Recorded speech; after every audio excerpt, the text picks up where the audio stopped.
alternativa diferente contra la contaminación. Entonces, un aplauso, por favor, y bienvenida. Gracias. Muy buenas tardes con todos. Muchas gracias por permitirme participar en el seminario. Como ya mencionaron, mi nombre es Erika Belén Amantandrango. Soy egresada. Hola, buenas tardes. de física de la facultad. Perdón. No sé si se me escucha bien, disculpen. Sí, sí, hubo un poquito de interferencia, pero está bien ahora. Ya, listo, perdón, muchas gracias. Entonces, el día de hoy les voy a presentar los resultados obtenidos para mi trabajo de titulación. Ahí tal vez se puede ver la pantalla. Sí. Bueno, mi trabajo de titulación consistió en el estudio de la caracterización de la transferencia de carga en nanopartículas de dióxido de titanio dopadas con puntos cuánticos de grafeno y puntos cuánticos de grafeno dopados con fósforos, bajo la tutoría del doctor Cristian Santa Cruz. Esta presentación consta de una introducción y la selección de los materiales, la síntesis de los materiales, la caracterización por diferentes técnicas espectroscópicas, las propiedades eléctricas de los materiales sintetizados y las conclusiones. Muy bien. Entonces, considerando la cantidad de aguas residuales que se generan por la industria, tanto por pigmentos como por antibióticos, se consideró estudiar un fotocatalizador que permita hacer frente a este problema. Entonces, para esto, primero tenemos que saber qué es un catalizador o un fotocatalizador. Un catalizador es aquel que puede incrementar o minimizar la velocidad a la que se produce una determinada reacción química, liberando productos después de haber sido procesados. Mientras que un fotocatalizador es un catalizador que tras absorber luz es capaz de producir cambios profundos en la estructura química de los reactivos.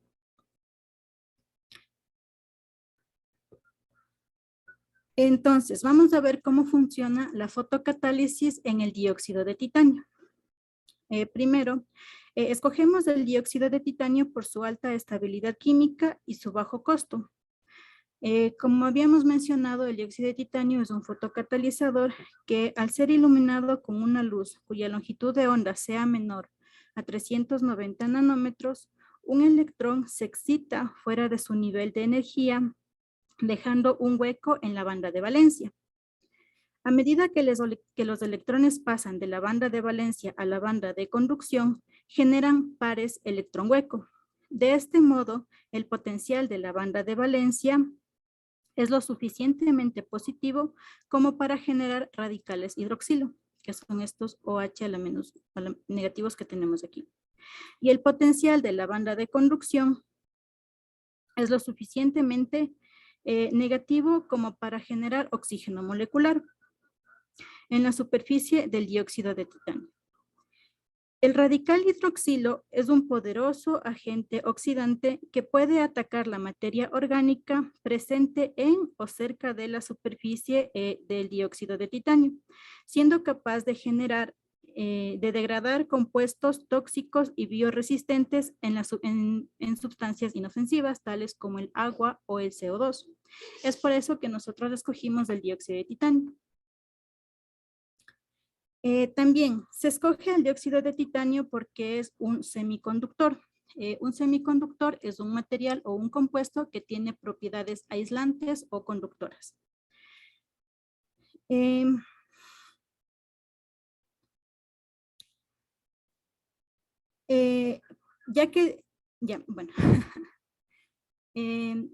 También diferentes artículos muestran que al dopar un material semiconductor se puede facilitar la degradación de compuestos mejorando sus propiedades fotocatalíticas. Entonces, en semiconductores se domina el dopaje como el proceso de agregar intencionalmente impurezas se denomina dopaje al proceso intencional de agregar impurezas en un semiconductor extremadamente puro, con el fin de cambiar sus propiedades eléctricas. Para este dopaje nosotros escogimos a los puntos cuánticos de grafeno y a los puntos cuánticos de grafeno dopados con fósforo. Pero, ¿por qué escogemos a estos puntos cuánticos? Primero vamos a ver lo que es el grafeno. El grafeno es una monocapa de átomos con hibridación sp2 que están dispuestos en una estructura hexagonal formando enlaces sigmas en el plano y un gran orbital pi sobre el plano, lo que le da propiedades como dureza mecánica, alta conductividad electrónica. Sin embargo, el grafeno no puede absorber fotones para producir pares de electrón hueco, debido a la falta de un band gap, lo que limita significativamente su aplicación para la fotocatálisis. Entonces, ¿por qué usar puntos cuánticos de grafeno? Se puede abrir el band gap óptico del grafeno al cambiar el tamaño de su morfología 2D a 0D. Entonces, los puntos cuánticos de grafeno poseen una o pocas capas de grafeno y grupos químicos conectados en el borde. Desafortunadamente, la alta tasa de recombinación de las cargas fotoexcitadas dan como resultado una mala actividad catalítica de los puntos cuánticos de grafeno. Pero cuando los puntos cuánticos de grafeno se utilizan como fotosensibilizadores en fotocatalizadores, al alinear adecuadamente los niveles LUMO y de los puntos cuánticos de grafeno con la banda de conducción del semiconductor, se puede fomentar la transferencia de carga eléctrica y la separación de carga de los pares electrón-hueco. Es por eso que se escoge a los puntos cuánticos de grafeno para adherirlos al dióxido de titanio y mejorar su actividad fotocatalítica. También se estudió un dopaje con fósforo. Entonces, ¿por qué utilizar un dopaje con fósforo? Los puntos cuánticos de grafeno son un semiconductor tipo N. ¿Qué es un semiconductor tipo N? En un semiconductor tipo N, la mayoría de los portadores de carga serán los electrones, mientras que los portadores de carga mionitarios son los huecos. Y el nivel dominante se encuentra gradualmente más cerca de la banda de conducción. Entonces, al realizar un dopaje de los puntos cuánticos de grafeno con fósforo, se puede crear semiconductores tipo P. Un semiconductor tipo P. En un semiconductor tipo P, la mayoría de los portadores de carga serán los huecos, mientras que los portadores de carga minoritarios serán los electrones. Y el nivel de aceptaciones de intercambio se encuentra principalmente más cerca de la banda de valencia que de la banda de conducción. Entonces aquí tenemos un esquema que nos muestra si es que se alinean adecuadamente el nivel LUMO de los puntos cuánticos con la banda de conducción del semiconductor, en este caso del dióxido de titanio, se puede mejorar esta transferencia de carga. También tenemos que la diferencia entre la banda de conducción y la banda de valencia es lo que se conoce como el band gap óptico. Bueno, como el band gap. Entonces, nuestros objetivos de estudio fueron, primero, sintetizar las nanopartículas de dióxido de titanio. También sintetizar los puntos cuánticos de grafeno y sintetizar los puntos cuánticos de grafeno dopados con fósforo. Posteriormente, realizar el dopaje de las nanopartículas de dióxido de titanio con los puntos cuánticos de grafeno y también dopar las nanopartículas de dióxido de titanio con puntos cuánticos de grafeno dopados con fósforo. Para esto, nosotros utilizamos una vez que hemos dopado los diferentes materiales, tenemos métodos de caracterización que nos permiten asegurarnos que estamos trabajando para validar nuestros datos. Entonces, entre los métodos de caracterización que utilizamos fue la difracción de rayos X, que nos permite conocer la estructura cristalina de los materiales. Microscopio de fuerza atómica, que nos permite conocer la morfología de los materiales. Espectroscopía ultravioleta visible, que nos permite medir las propiedades ópticas de las muestras. La fluorescencia, que es un proceso en el que un material absorbe luz de una longitud de onda corta y emite luz en una longitud de onda de energía más baja.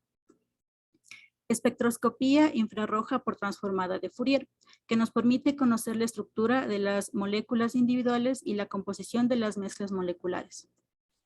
espectroscopía de fotones emitidos por rayos X, que nos permite determinar la composición atómica cuantitativa. Voltametría cíclica, que nos permite conocer las propiedades electroquímicas de los materiales. Y por espectroscopía de impedancia electroquímica, que nos permite conocer las propiedades dieléctricas de un material como función de su frecuencia. Muy bien, para esto nosotros realizamos la síntesis de nuestros materiales, como ya había mencionado. Sintetizamos las nanopartículas de dióxido de titanio por el método de Sol-Gel, utilizando como un agente precursor el oxisulfato de titanio, el cual el material obtenido se encuentra en polvo. También sintetizamos nuestros puntos cuánticos de grafeno por la técnica top-down usando un proceso solvotermal. Como agente precursor se utilizó grafeno exfoliado mecánicamente y amonio. Los puntos cuánticos de grafeno dopados con fósforo también se sintetizaron por la técnica top-down utilizando mediante un proceso solvotermal, utilizando como agente precursor el grafeno exfoliado mecánicamente, fosfato disódico y amonio. Nuestros puntos cuánticos de grafeno y puntos cuánticos de grafeno dopados con fósforo se encuentran en una solución acuosa. Después de haber sintetizado los materiales principales, realizamos el dopaje. Para esto nosotros ponemos nuestras nanopartículas de dióxido de titanio en esta solución acuosa. Permanecieron en agitación durante unas 24 horas, alrededor de unas 24 horas, y obtuvimos finalmente nuestras muestras dopadas. Entonces tenemos el dióxido de titanio dopados con los puntos cuánticos de grafeno y el dióxido de titanio dopado con los puntos cuánticos de grafeno dopados con fósforo. Y finalmente estas muestras también se encuentran en polvo. Entonces, las características de nuestros materiales. Bueno, primero, el dióxido de titanio tendría que para nuestro estudio ser obligatoriamente nanoparticulado. Luego sintetizamos, los puntos cuánticos de grafeno, como ya mencioné, estaban en una solución acuosa cuya concentración era de 3.62 miligramos por mililitro.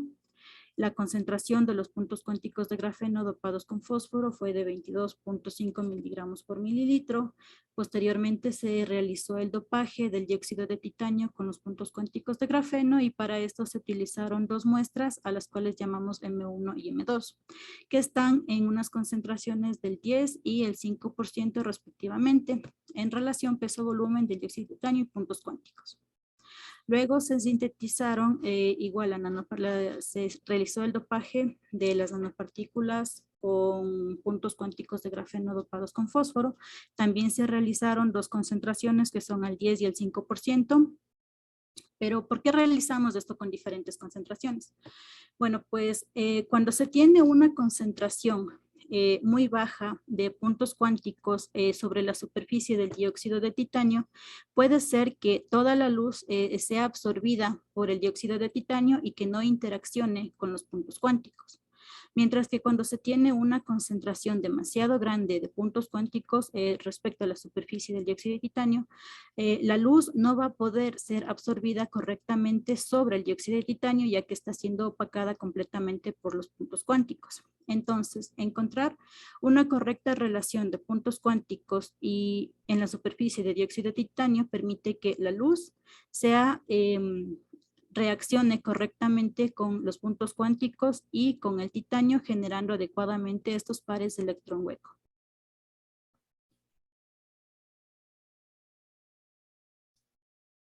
Entonces, nosotros tenemos aquí la caracterización por difracción de rayos X. Entonces, el patrón de difracción obtenido para el dióxido de titanio se encuentra en fase anatasa. Esto lo comprobamos utilizando el software Match, el cual nos dio los planos A, C, D, E, F, G y H, que como ya mencioné, corresponden a la fase anatasa. Y luego podemos ver que las muestras de M1, M2, M1P y M2P mantienen la misma estructura cristalina, pero también aparece la presencia alrededor de 2 teta en cerca de 27 grados. Esto nos muestra la presencia de la adición de los puntos cuánticos de grafeno y de los puntos cuánticos de grafeno dopados con fósforo sobre el dióxido de titanio.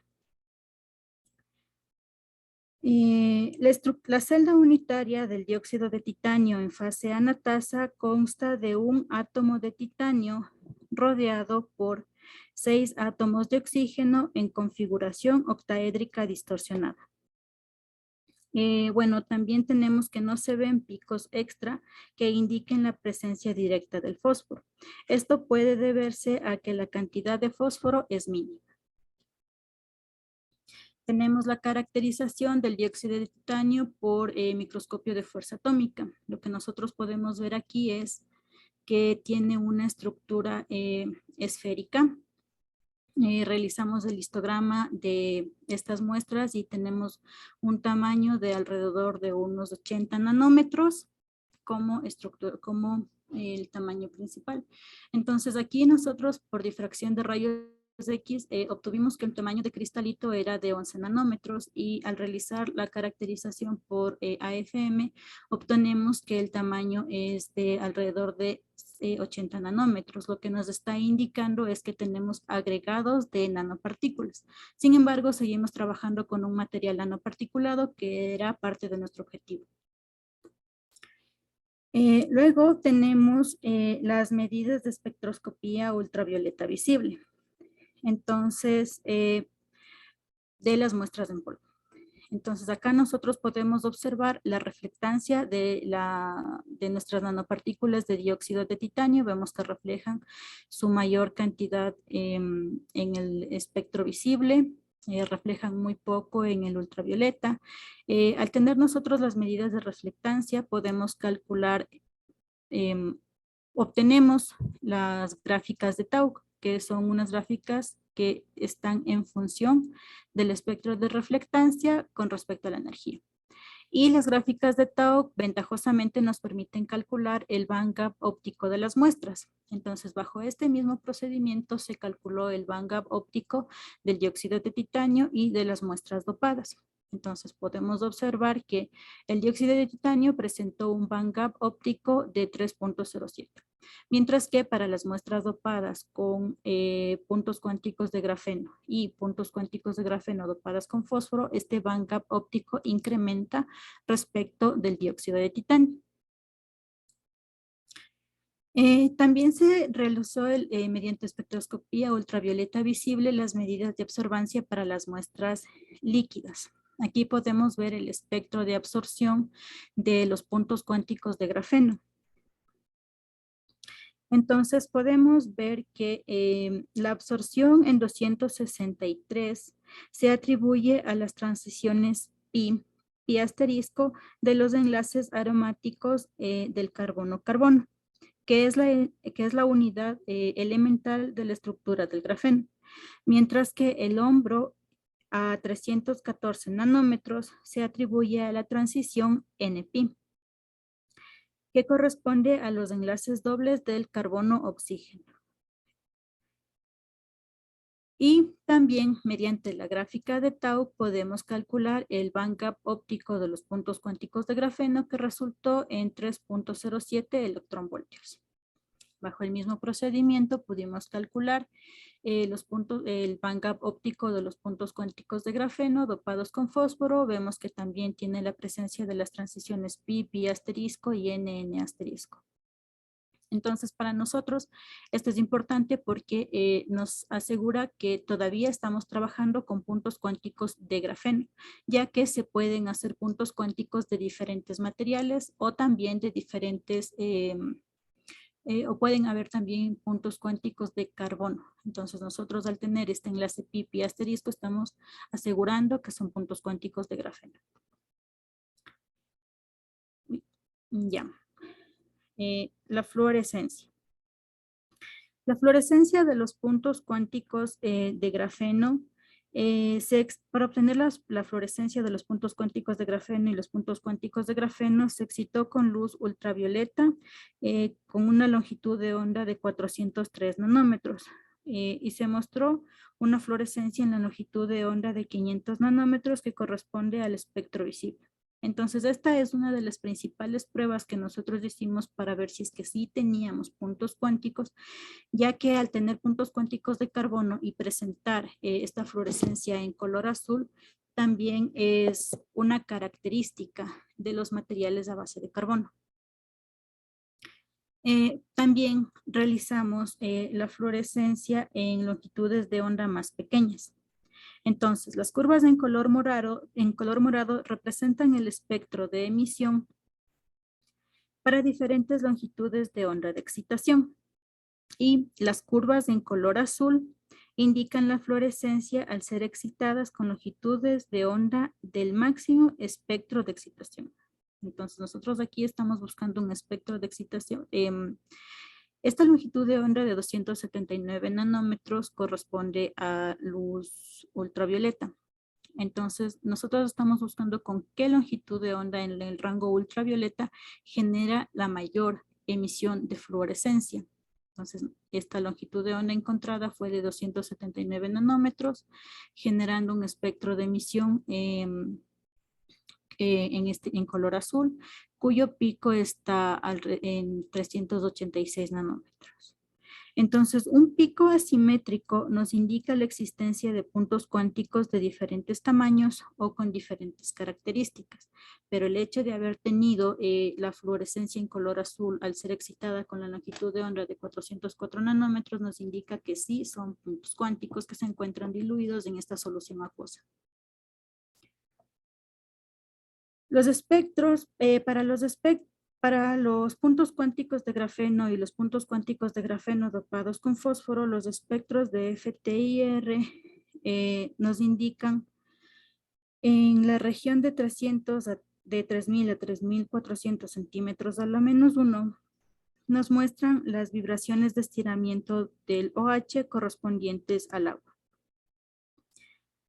La banda de absorción alrededor de 1600 corresponde a los enlaces carbono-carbono en la red esquelética del carbono.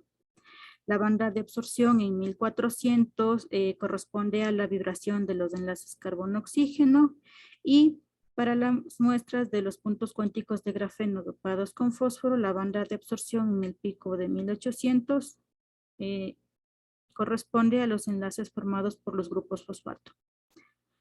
Mientras que para el dióxido de titanio, la banda ancha de absorción centrada entre 500 o 600 centímetros a la -1 es asignada a las uniones por vibración de flexión en las muestras dopadas, de flexión del titanio, oxígeno, titanio. En las muestras dopadas con puntos cuánticos de grafeno y con puntos cuánticos de grafeno dopadas con fósforo, vemos la presencia de los picos correspondientes a los enlaces carbono-carbono, carbono-oxígeno y de los grupos fosfato. Entonces, ¿por qué hacíamos esto? Porque al ser materiales que fueron sintetizados en nuestros laboratorios, o en el laboratorio, necesitamos validar que seguimos trabajando con carbono. Entonces, aquí la banda en 1600 nos asegura que seguimos en el rango del carbono. Y acá también en 1600 podemos ver que se agregan estos puntos cuánticos al dióxido de titanio. El análisis de espectroscopía por fotones emitidos por rayos X nos permite estudiar la composición química en la superficie de las nanopartículas de dióxido de titanio. Entonces, el dióxido de titanio tiene una composición inicial de 65.7 para el oxígeno, 25.6 de titanio, 6.3 de carbono y bueno, 2.4 de azufre. Nosotros estábamos hablando de que tenemos dióxido de titanio puro, sin embargo aparece tenemos la presencia del carbono y el azufre. Entonces el carbono existe por la contaminación, no contaminación en general de la muestra, sino por presencia del CO2 que nosotros estamos, o sea, bajo el cual estamos sintetizando las muestras, ¿no? O sea, a pesar de que ocupamos guantes, mascarillas para evitar la mínima contaminación, en el ambiente tenemos estos remanentes de carbono, los cuales se van adhiriendo a la superficie. Pero a pesar de esto, es un porcentaje mínimo en comparación del titanio y el oxígeno, que son los materiales principales. Mientras que la presencia del azufre se debe a la forma en la que está sintetizado el dióxido de titanio, porque estaba sintetizado a partir de el oxisulfato de titanio. Entonces, de ahí viene la presencia del azufre. Y para las muestras del dióxido de titanio dopadas con grafeno, podemos ver que su composición superficial es del 62% de oxígeno, 19% de titanio, 12% para el carbono y 3% para el azufre y un 2% para el nitrógeno. Entonces aquí podemos ver que el carbono es nuestro elemento principal, ya que el componente principal de los puntos cuánticos de grafeno es el carbono. Vemos que incrementa superficialmente. Tenemos también la presencia de azufre, que es el remanente del método de síntesis del titanio, y la presencia del nitrógeno viene a ser parte del método de síntesis de los puntos cuánticos, porque una de las componentes que se ocupa era el amonio. Entonces de ahí viene el nitrógeno que aparece como remanente. Sin embargo, el azufre y el nitrógeno no representan un porcentaje muy alto, por lo cual no se ha considerado en el estudio del espectro de alta resolución. Entonces acá nosotros podemos ver el espectro de alta resolución del titanio. Tenemos las bandas titanio 2P3 medios y titanio 2P1 medio, tanto para el dióxido de titanio como para el dióxido de titanio dopado con puntos cuánticos de grafeno. Entonces, esto nos indica que existen dos ambientes para el titanio. Uno en coordinación uno con un ambiente de coordinación octaédrica con el oxígeno y el otro en un ambiente tetraédrico. Entonces, la coordinación tetraédrica de los iones titanio con el oxígeno proviene de los complejos peroxo-titanio debido a la colaboración entre los grupos peroxo y las especies de sulfato. Mientras que para el titanio dopado con puntos cuánticos de grafeno, se puede ver que las bandas de titanio 2P3 medios y titanio 2P1 medio tiene un solo pico cada una, lo que indica que los iones de titanio se encuentran en un entorno octaédrico. Y el ligero incremento del binding energy de los cationes titanio puede explicarse por el aumento de la carga positiva efectiva alrededor de las especies de la superficie de titanio, significando así un aumento de la unión de las uniones titanio-oxígeno a través de las adiciones de los puntos cuánticos de grafeno. Acá podemos observar el espectro de alta resolución del carbono. Al hacer la deconvolución del carbono, se tiene la presencia de 3 picos correspondientes a los enlaces carbono-carbono, carbono-oxígeno y al enlace doble del carbono y el oxígeno. En el caso del dióxido de titanio, esto corresponde a la presencia del carbono elemental que no puede ser eliminado por completo de todas las superficies, que serían picos por contaminación de carbono. Mientras que para la muestra del dióxido de titanio dopado con puntos cuánticos de grafeno, los picos obtenidos por la deconvolución concuerdan con la bibliografía para óxido de grafeno reducido. Y también vemos que el enlace carbono-carbono incrementa considerablemente respecto a la muestra del dióxido de titanio puro. Entonces, esto nos vuelve a indicar que tenemos una buena adición de los puntos cuánticos de grafeno en la superficie del dióxido de titanio. Ahora vamos a ver las medidas de las muestras tomadas por voltametría cíclica e impedancia electroquímica. Entonces, para esto nosotros tenemos que introducir lo que es la celda electroquímica y el electrodo de trabajo, porque para las medidas de impedancia electroquímica y voltametría cíclica se toman en una celda electroquímica, que tenemos desde aquí, la cual consta de 3 electrodos, que son el electrodo de referencia, el electrodo de trabajo y el contraelectrodo. los cuales se sumergen en una solución electrolítica sin agitar, donde la corriente fluye dentro o fuera del electrodo de trabajo hacia o desde un contraelectrodo. El potencial del electrodo de trabajo se controla frente al electrodo de referencia y por el cual no circula corriente.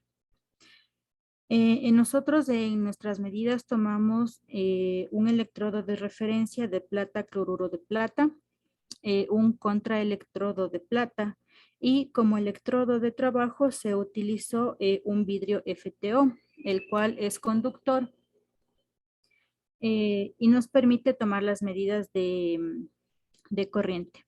Para poder controlar el área de trabajo donde íbamos a depositar nuestras nanopartículas, recubrimos con cera de tal forma que tenemos controlada el área de trabajo y se permite el paso de la corriente en la celda electroquímica.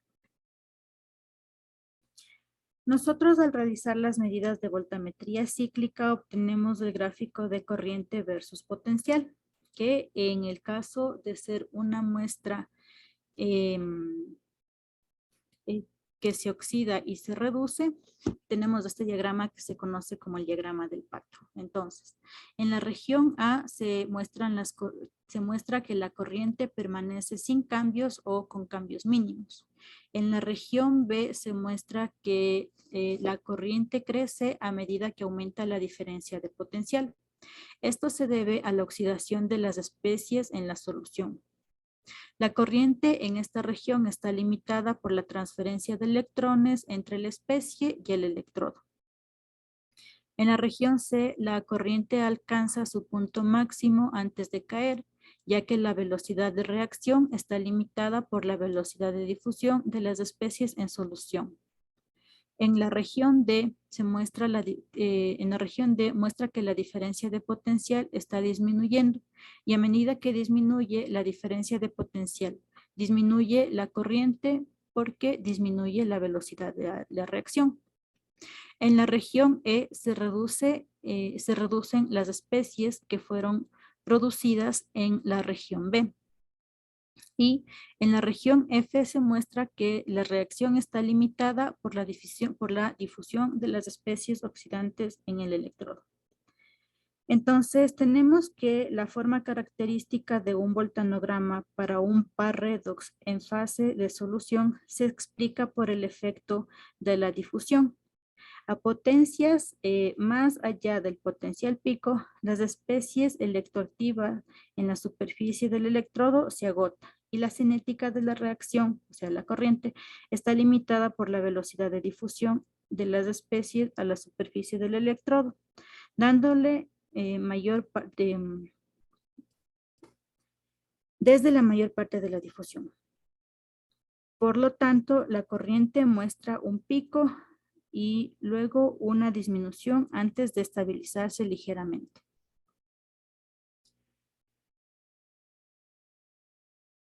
En nuestra celda electroquímica, nosotros utilizamos como un electrolítico, como una sal que permite el paso de la corriente a el cloruro de potasio a una concentración de 0.1 molar y al ferricianuro en una concentración de 1 milimolar como especie redox, ya que tiene un proceso reversible.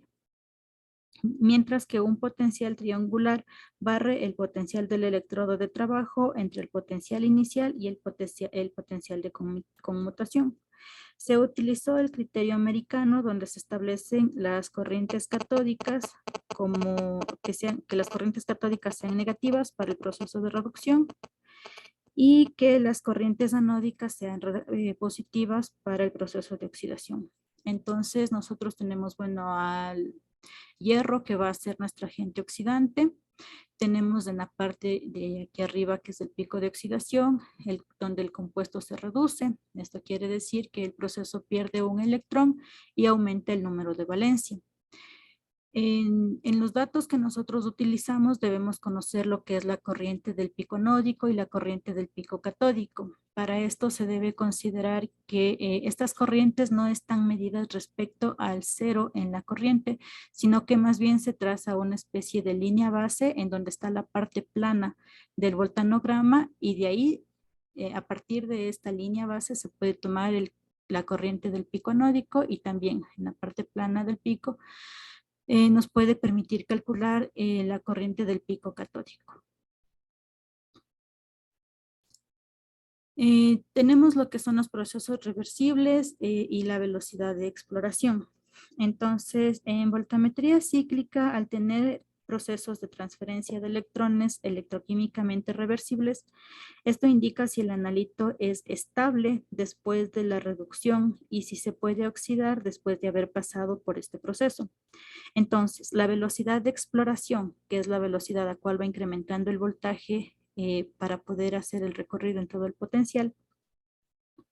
Esta velocidad de exploración controla el proceso químico, el proceso de transferencia de electrones y transporte de masa. Al variar la velocidad de exploración, variamos el espesor de la capa de difusión. A velocidades de exploración lenta, la capa de difusión es gruesa. Mientras que a velocidades de escaneo más rápida, la capa de difusión es más delgada. Al tener esta velocidad de exploración se puede denotar con el nombre de scan rate. Entonces, al tener un scan rate más rápido, se genera una disminución en el tamaño de la capa de difusión, lo que da como resultado picos de corrientes más bajos. Más altos.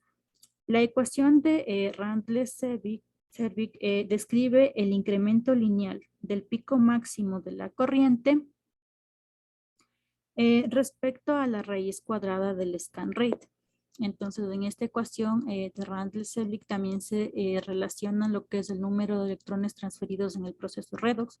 Como nosotros habíamos tenido anteriormente, nuestro proceso redox, nuestro agente oxidante es el hierro, que es el que va a cambiar, el que se va a oxidar o a reducir. Entonces, aquí nuestro proceso de electrones transferidos en el proceso redox es 1, porque es el hierro el que se oxida o se reduce.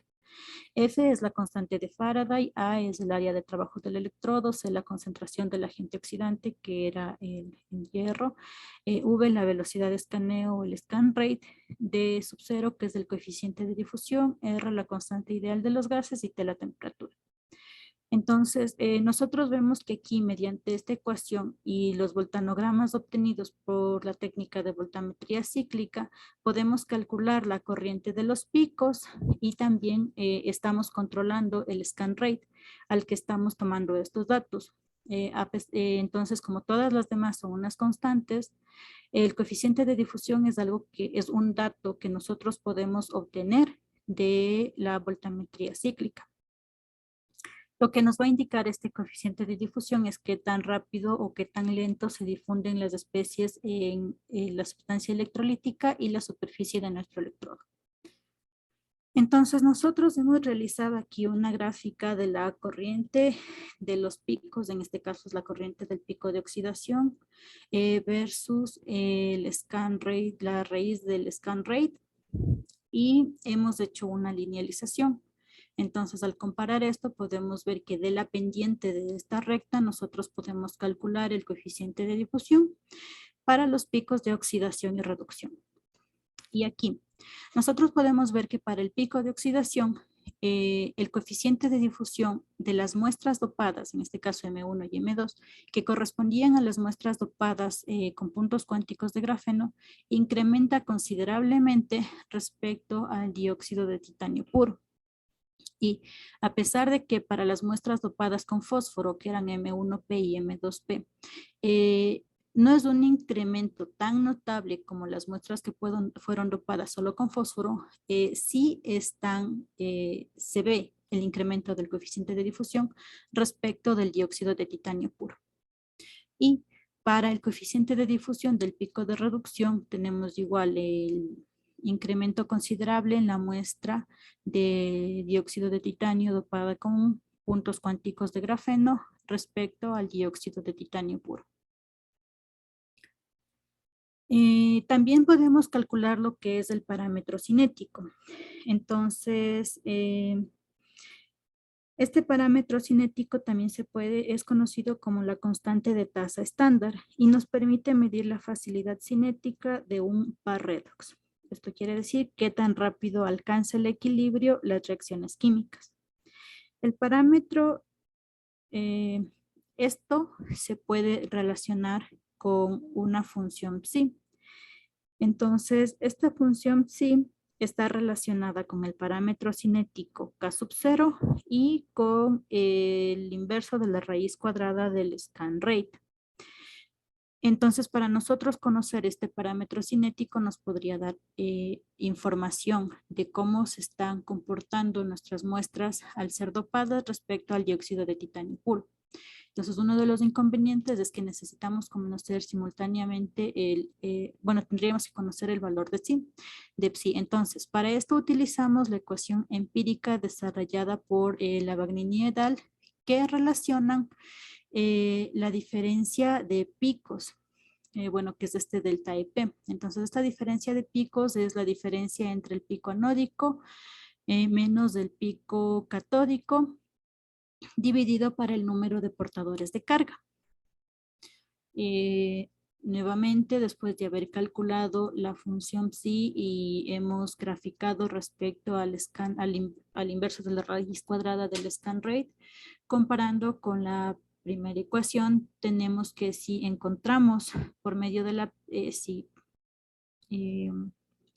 tenemos que por medio de la pendiente de esta ecuación podemos calcular el parámetro cinético K sub 0. Entonces, nuestro parámetro cinético para el pico de oxidación, otra vez para el pico de oxidación, muestra un incremento respecto al dióxido de titanio puro, mostrando un incremento más notable en las muestras que fueron dopadas con puntos cuánticos de grafeno. Y para el pico de reducción, también vemos un incremento respecto al dióxido de titanio puro, mostrando una mejora en la muestra M2 que correspondía a la muestra dopada al 5%. También hemos estudiado lo que es la transferencia de carga. Entonces, la voltametría cíclica nos permite extraer información de la corriente respecto al tiempo. Entonces, nosotros al calcular el área bajo la curva, podemos calcular la carga que se ha transferido en el proceso de oxidación y en el proceso de reducción. Este proceso para estudiar la densidad de carga fue tomado en tres ambientes diferentes. Para un ambiente tenemos las medidas tomadas en ausencia de luz, luego en presencia de luz ultravioleta y luego en presencia de luz visible. Y podemos ver que la densidad de intercambio de carga para el pico de oxidación de las muestras dopadas, ya sea con puntos cuánticos de grafeno o con puntos cuánticos de grafeno dopados con fósforo, incrementa respecto al dióxido de titanio puro. Lo que nos genera, lo que nos va indicando que al realizar este dopaje se tienen buenos resultados para mejorar la transferencia de carga. Entonces acá, tenemos también la densidad del intercambio de carga para los picos de reducción, también tomados en ausencia de luz, con luz ultravioleta y con luz visible. En este caso vemos que las muestras de M1 y M2 presentan mejores resultados. La voltametría cíclica también nos permite calcular la energía LUMO para los puntos cuánticos de grafeno y los puntos cuánticos de grafeno dopados con fósforo. Entonces nosotros en este voltanograma podemos ver en color negro simplemente cómo reacciona nuestro electrodo de trabajo. En este caso fue tomado con un electrodo de trabajo de carbón vítreo. ¿Cómo reacciona el electrodo de trabajo en presencia de nuestra sal que fue utilizada que utilizamos el KCl? Entonces, vemos que tenemos la presencia de grupos OH en la parte de la oxidación y simplemente para el KCl no tenemos ningún pico. Al añadir un volumen controlado de puntos cuánticos de grafeno o de puntos cuánticos de grafeno, aparece un pico de reducción alrededor de menos 0.13 voltios. Esto medido respecto a un electrodo de referencia de plata cloruro de plata. Entonces nosotros necesitamos trasladar esta energía, bueno, este voltaje al nivel de la energía LUMO, pero medido respecto a un electrodo de hidrógeno o respecto al vacío, para lo cual, bueno, ocupamos estas ecuaciones y nos permite encontrar que la energía del nivel LUMO es de menos 4.81 electronvoltios respecto al vacío. También tomamos medidas de espectroscopía y de impedancia electroquímica. Esto nos permite realizar una simulación y encontrar un circuito equivalente de cómo se comportan nuestros materiales en un medio electrolítico. Lo pudimos aproximar con este circuito, donde R1 representa, es la resistencia entre el electrolito y el electrodo de trabajo. R2 es la resistencia de la transferencia de carga y el CP es el elemento de fase constante, que para nosotros se comportó siempre como un capacitor. Una vez que nosotros pudimos obtener las medidas de este capacitor, mediante la ecuación de Mode-Scotti que nos relaciona el número de portadores de carga y el potencial de banda plana, esto nos da que al realizar el inverso de la capacitancia al cuadrado respecto del voltaje, la pendiente nos va a permitir encontrar el número de portadores de carga, mientras que la intersección con el eje del voltaje nos va a permitir encontrar el potencial de banda plana. El número de portadores de carga encontrados para las muestras, vemos que el dióxido de titanio es de C2.26 por 10 a la 20 centímetros a la menos 3, mientras que para las muestras dopadas con puntos cuánticos de grafeno, específicamente para la muestra M1, que representaba un dopaje al 10%, se ve que incrementa respecto al dióxido de titanio. Entonces, este incremento es lo que nos interesa a nosotros, porque si nosotros tenemos un incremento en el número de portadores de carga, vamos a tener un incremento en actividad fotocatalítica. Y bueno, con el potencial de banda plana nos permite conocer la energía de Fermi, y en este caso la energía de Fermi va a estar relacionada con la energía de la banda de conducción.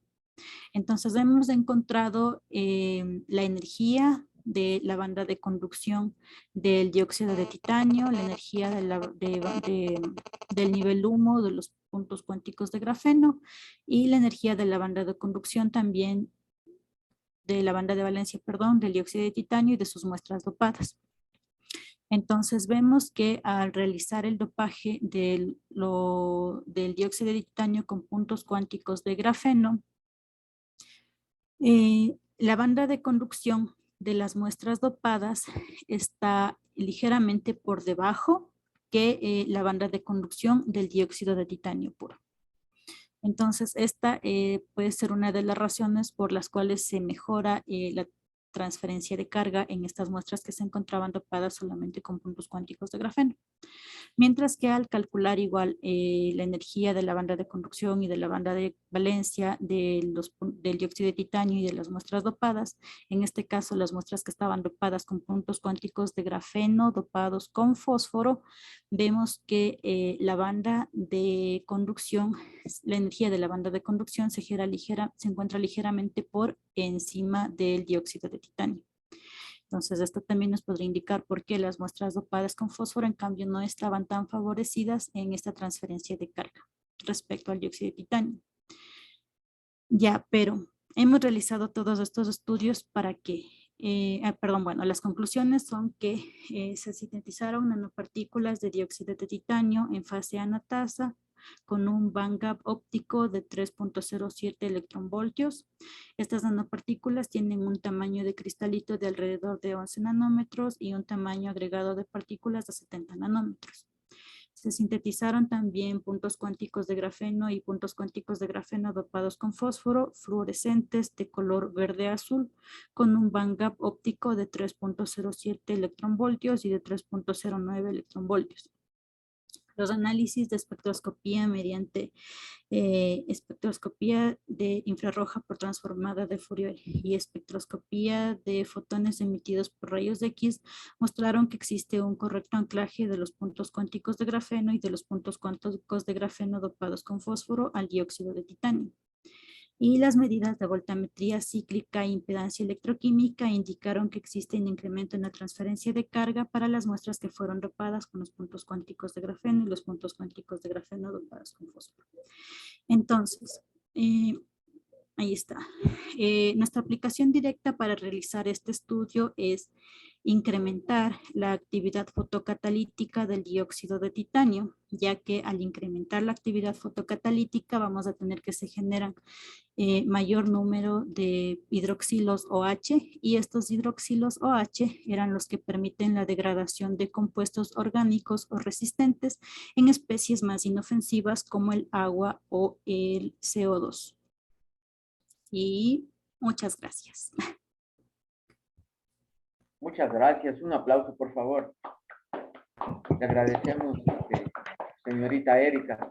Y, por favor, si tienen preguntas, comentarios, bienvenido, por favor. Gracias.